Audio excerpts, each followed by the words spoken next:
നമസ്കാരം. പ്രധാന വാർത്തകളുമായി ഷാജി കടയ്ക്കൽ. ഇന്ന് ഒക്ടോബർ 6 ഞായർ 2024 വാർത്തകളിലേക്ക്.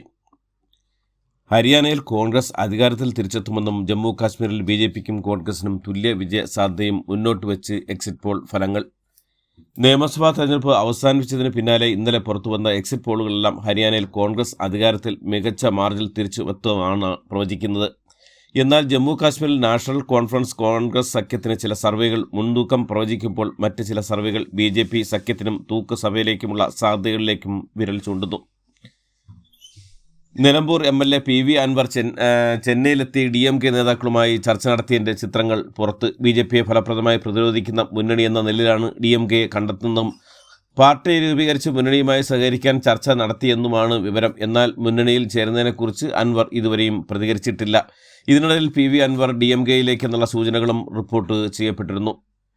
മഞ്ചേരിയിൽ വെച്ച് ഇന്ന് നടത്താൻ തീരുമാനിച്ച നയവിശദീകരണ യോഗം തീരുമാനിച്ച പ്രകാരം തന്നെ നടക്കുമെന്ന് PV അൻവർ MLA. മറിച്ചുള്ള പ്രചരണങ്ങൾ വസ്തുതാവിരുദ്ധമാണെന്നും നിലവിലെ രാഷ്ട്രീയ സംവിധാനങ്ങളിൽ കാതലായ മാറ്റം വരണമെന്നും ജനങ്ങൾക്ക് വേണ്ടിയുള്ളതാവണം ഭരണം നിയമങ്ങളൊന്നും അത്തരം ഒരു രാഷ്ട്രീയമാണ് ലക്ഷ്യം വയ്ക്കുന്നതെന്നും അൻവർ പറഞ്ഞു. യോഗത്തിൽ വെച്ച് പാർട്ടി പ്രഖ്യാപനം ഉണ്ടായേക്കുമെന്നും ഡെമോക്രാറ്റിക് മൂവ്മെൻറ്റ് ഓഫ് കേരള എന്നായിരിക്കും പാർട്ടിയുടെ പേര് എന്നാണ് സൂചന. പാർട്ടിയിലേക്ക് വരുന്നവർക്ക് അമിത പ്രാധാന്യം നൽകരുതെന്നാണ് അൻവർ നൽകിയ പാഠമെന്ന് മുതിർന്ന CPM നേതാവ് AK ബാലൻ പിന്തുണയുണ്ടെന്ന് PV അൻവർ MLA അവകാശപ്പെടുന്ന കണ്ണൂരിലെ CPM നേതാവിൻ്റെ പേര് അൻവർ വെളിപ്പെടുത്തണമെന്നും AK ബാലൻ അവകാശപ്പെട്ടു. CPMലെ പ്രായപരിധി നിർബന്ധനയ്ക്കെതിരെ വിമർശനവുമായി മുതിർന്ന നേതാവും മുൻ മന്ത്രിയുമായ G സുധാകരൻ പിണറായി വിജയൻ 75 വയസ്സ് കഴിഞ്ഞുവെന്നും ചട്ടം കൊണ്ടുവരുന്നവർക്ക് അത് മാറ്റിക്കൂടെയെന്നും ഈ ചട്ടം ഇരുമ്പ് ഉലക്കമൊന്നുമല്ലല്ലോ എന്നും അദ്ദേഹം ചോദിച്ചു. 75 വയസ്സ് കഴിഞ്ഞുള്ള വിരമിക്കൽ പ്രസ്ഥാനത്തിന് ഗുണകരമാണോ എന്ന് പരിശോധിക്കണമെന്നും G സുധാകരൻ ആവശ്യപ്പെട്ടു. 75 വയസ്സ് കഴിഞ്ഞവരെ മത്സരിപ്പിക്കണമെന്ന് ആരും പറഞ്ഞില്ല. പക്ഷേ വയസ്സായതുകൊണ്ട് സ്ഥാനത്തിരിക്കാൻ പാടില്ല എന്ന് പറയുന്നത് ശരിയാണോ എന്നും G സുധാകരൻ ചോദിച്ചു. ശബരിമലയിൽ ഇത്തവണ ഓൺലൈൻ ബുക്കിംഗ് മാത്രം. മുഖ്യമന്ത്രി പിണറായി വിജയൻ്റെ അധ്യക്ഷതയിൽ ചേർന്ന ശബരിമല മണ്ഡല മകരവിളക്ക് മഹോത്സവ മുന്നൊരുക്കങ്ങളുടെ അവലോകന യോഗത്തിലാണ് ഈ തീരുമാനം. ഒരു ദിവസം പരമാവധി 80,000 പേർക്കാണ് ദർശന സൗകര്യം ലഭിക്കുക. തൃശൂർ പൂരം കലക്കൽ ത്രിതല അന്വേഷണത്തിലുള്ള ഉത്തരവ് ഇറങ്ങി. ADGP MR അജിത്കുമാറിനെതിരെ ഉയർന്ന ആരോപണങ്ങൾ DGPയാണ് അന്വേഷിക്കുക.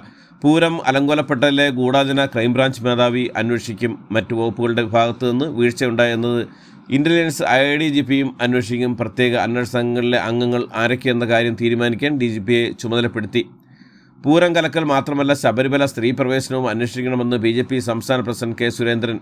ശബരിമലയിൽ യുവതികളെ പ്രവേശിപ്പിച്ചത് പോലീസിൻ്റെ സഹായത്തോടെ ആയിരുന്നുവെന്നും യുവതികളെ കയറ്റിയതിന് പിന്നിൽ പോലീസിൻ്റെ ഗൂഢാലോചനയാണെന്നും സുരേന്ദ്രൻ ആരോപിച്ചു.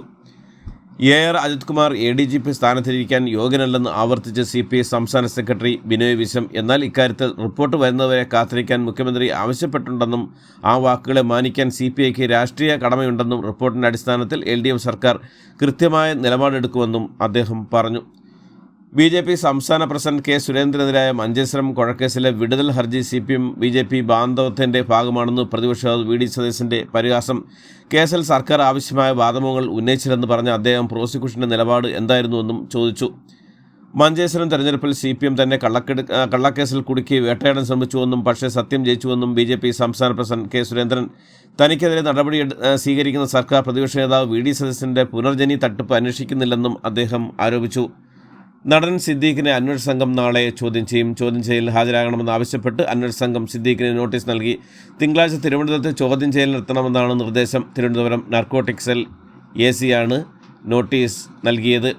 വിവാദങ്ങൾക്ക് വിരാമമിട്ട് കർണാടകയിലെ ഷിരൂരിലെ മണ്ണിടിച്ചിൽ മരിച്ച അർജൻ്റെ കുടുംബവും ലോറി ഉടമ മനാഫും തമ്മിലുള്ള തർക്കം ഒത്തുതീർന്നു. കുടുംബത്തെ ബുദ്ധിമുട്ടിക്കുന്ന ഒന്നും തൻ്റെ ഭാഗത്തു നിന്നുണ്ടാവില്ലെന്ന് മനാഫ് ഉറപ്പു നൽകി. ഇരു കുടുംബാംഗങ്ങളും ഒന്നിച്ചിരുന്ന് നടത്തിയ മസ്ത ചർച്ചയെ തുടർന്നാണ് പ്രശ്നം രമ്യമായി പരിഹരിച്ചത്. റേഡിയോ വാർത്താ അവതരണത്തിൽ പുത്തൻ മാതൃക സൃഷ്ടിച്ച കൗതുക വാർത്തകളുടെ മലയാളികളുടെ മനസ്സിൽ ഇടം പിടിച്ച ആകാശവാണി മുൻ വാർത്താ അവതാരകൻ M രാമചന്ദ്രൻ അന്തരിച്ചു. തിരുവനന്തപുരത്തെ വീട്ടിൽ വെച്ചായിരുന്നു അന്ത്യം. വൈദ്യുതി ബോർഡിൽ ഉദ്യോഗസ്ഥനായിരിക്കെയാണ് രാമചന്ദ്രൻ ആകാശവാണിയിൽ എത്തുന്നത്. കേരളത്തിൽ മഴ വീണ്ടും ശക്തമാകുന്നു. ഇടുക്കിയിലും മലപ്പുറത്തും ഓറഞ്ച് അലർട്ട് പ്രഖ്യാപിച്ചു. വിധിയിൽ പിഴവില്ലെന്ന് വ്യക്തമാക്കി ഇലക്ട്രൽ ബോണ്ട് വിധിയിലെ പുനഃപരിശോധന ഹർജി സുപ്രീം കോടതി തള്ളി. സവർക്കറെ അപകീർത്തിപ്പെടുത്തി എന്ന കേസിൽ ലോക്സഭയിലെ പ്രതിപക്ഷ നേതാവ് കൂടിയ രാഹുൽ ഗാന്ധി ഒക്ടോബർ 21 നേരിട്ട് ഹാജരാകണമെന്ന് പൂനെ പ്രത്യേക കോടതി ഉത്തരവിട്ടു. പശ്ചിമ ബംഗാളിൽ 4ാം ക്ലാസ്സുകാരിയെ പെൺകുട്ടിയെ ക്രൂരമായി പീഡിപ്പിച്ച് കൊലപ്പെടുത്തി. ട്യൂഷൻ ക്ലാസ്സിൽ നിന്നും മടങ്ങി വരികയായിരുന്ന പെൺകുട്ടിയെ തട്ടിക്കൊണ്ടുപോയി ക്രൂരമായി പീഡിപ്പിച്ച് കൊലപ്പെടുത്തുകയായിരുന്നു. ഗംഗാ നദിയുടെ തീരത്ത് നിന്നാണ് മൃതദേഹം കണ്ടെത്തിയത്. സൗത്ത് 24 പർഗാനാസിലാണ് സംഭവം. സംഭവത്തിൽ പ്രതിഷേധവുമായി എത്തിയ ആൾക്കൂട്ടം അക്രമാസക്തരായി ഒരു പോലീസ് ക്യാമ്പ് ആക്രമിക്കുകയും തീയിടുകയും ചെയ്തതായാണ് വിവരങ്ങൾ. സ്ത്രീ സുരക്ഷ ഉറപ്പാക്കുന്നതിൽ മുഖ്യമന്ത്രി മമതാ ബാനർജി പരാജയപ്പെട്ടുവെന്നും സംസ്ഥാനത്തെ ക്രമസമാധാന നില തകർന്നെന്നും BJP ആരോപിച്ചു. പ്രധാനമന്ത്രി നരേന്ദ്രമോദിയുടെ പേരിൽ ക്ഷേത്രം പണിത മഹാരാഷ്ട്രയിലെ BJP പ്രവർത്തകൻ നേതൃത്വത്തിനെതിരെ ഗുരുതര ആരോപണങ്ങൾ ഉയർത്തി പാർട്ടി വിട്ടു. പാർട്ടിയിൽ നിന്ന് കടുത്ത അവഗണനയും അവമാനവും നേരിടുന്നതായി ചൂണ്ടിക്കാട്ടിയാണ് പൂനെ അന്ത് മേഖലയിലെ മയൂർ മുണ്ടി പാർട്ടി വിട്ടത്. സൈന്യത്തെ സഹായിച്ചുവെന്ന് ആരോപിച്ച് ആഫ്രിക്കൻ രാജ്യമായ ബുർക്കിന ഫസോയിലെ ബർസലോഗ പട്ടണത്തിൽ അൽ-ഖ്വയ്ദയുമായുള്ള ബന്ധമുള്ള ഭീകരവാദികൾ 600ഓളം പേരെ വെടിവെച്ച് കൊലപ്പെടുത്തിയായി റിപ്പോർട്ടുകൾ. ഇസ്രായേൽ ആദ്യം തകർക്കേണ്ടത് ഇറാൻ്റെ ആണവ കേന്ദ്രങ്ങളാണെന്ന് മുൻ American president Donald Trump. Israel വ്യോമാക്രമണത്തിൽ കൊല്ലപ്പെട്ട ഹിസ്ബുള്ള തലവൻ ഹസൻ നസ്രയുടെ പിൻഗാമിയായി തിരഞ്ഞെടുത്ത ഹാഷിം സഫീദിനെയും ഇസ്രായേൽ വധിച്ചതായി റിപ്പോർട്ടുകൾ. ബംഗ്ലാദേശിനെതിരെ 3 മത്സരങ്ങളടങ്ങിയ T20 പരമ്പരയ്ക്ക് ഇന്ന് തുടക്കം. ഗോളിയാറിലെ മാധവ് റാവു സിന്ധ്യ ക്രിക്കറ്റ് സ്റ്റേഡിയത്തിൽ ഇന്ന് രാത്രി 7-നാണ് ആദ്യ T20 മത്സരം. നിതീഷ് കുമാർ റെഡ്ഡി, ഹർഷിത് റാണ, മായങ്ക് യാദവ് എന്നിവരാണ് ടീമിലെ പുതുമുഖങ്ങൾ. പരിചയസമ്പന്നരായ ഹാർദിക് പാണ്ഡ്യ, റിങ്കു സിംഗ്, അർഷദീപ് സിംഗും ടീമിനോടൊപ്പമുണ്ട്. മത്സരത്തിൽ അഭിഷേക് ശർമ്മയ്ക്കൊപ്പം മലയാളി താരം സഞ്ജു സാംസൺ ഇന്നിംഗ്സിന് ഓപ്പൺ ചെയ്യുമെന്നും ഇന്ത്യൻ ക്യാപ്റ്റൻ സൂര്യകുമാർ യാദവ് നേരത്തെ സ്ഥിരീകരിച്ചിരുന്നു. വയനാടിന് പുതുജീവൻ പകരാൻ വയനാട് ലിറ്ററേച്ചർ ഫെസ്റ്റിവലിൻ്റെ 2ാമത്തെ എഡിഷൻ ഈ വരുന്ന 2024 ഡിസംബർ 27, 28, 29 തീയതികൾ മാനന്തവാടി ദ്വാരകയിൽ നടക്കും. ബിനാലെ സങ്കല്പത്തിൽ ഒന്നിടവിട്ട വർഷങ്ങൾ ഡിസംബറിലെ അവസാന ആഴ്ചയിൽ വയനാട്ടിൽ സംഘടിപ്പിക്കുന്ന ഈ സാഹിത്യോത്സവത്തിലും അതിന് അനുബന്ധ ഒരു പരിപാടികളിലും ഈ വർഷം ഇന്ത്യയിലും വിദേശത്തുമുള്ള 250ഓളം എഴുത്തുകാരും സാംസ്കാരിക പ്രവർത്തകരും സിനിമാ പ്രവർത്തകരും കലാകാരന്മാരും പങ്കെടുക്കും. പൈനാപ്പിൾ വില കഴിഞ്ഞ 10 വർഷത്തെ റെക്കോർഡ് വിലയിൽ. ഉത്തരേന്ത്യയിൽ ഡിമാൻഡ് വർദ്ധിച്ചും ഉൽപ്പാദനം കുറഞ്ഞതുമാണ് വില കുതിച്ചുവരാൻ കാരണം. തനു വെഡ്സ് മനുവിന് 3ാം ഭാഗം ഒരുങ്ങുന്നു. ചിത്രത്തിൽ ട്രിപ്പിൾ റോളിലാണ് കങ്കണ എത്തുക. മലയാള സിനിമയുടെ ചിരി സുൽത്താനായിരുന്ന സംവിധായകൻ സിദ്ദീഖ് അവതരിപ്പിക്കുന്ന ചിത്രമായ പൊറട്ട് നാടകത്തിൻ്റെ റിലീസ് ഡേറ്റ് പുറത്തുവിട്ടു അണിയറ പ്രവർത്തകർ. ഐക്കണിക് അമേരിക്കൻ വാഹന ബ്രാൻഡായ ജീപ്പ് 2017 പുറത്തിറക്കിയ ജീപ്പ് കോമ്പസ് ICV രാജ്യത്ത് വിജയകരമായി 8 വർഷം പൂർത്തിയാക്കി. ഇതോടുകൂടി ഇന്നത്തെ വാർത്തകൾ അവസാനിക്കുന്നു. എല്ലാവർക്കും നന്ദി, നമസ്കാരം.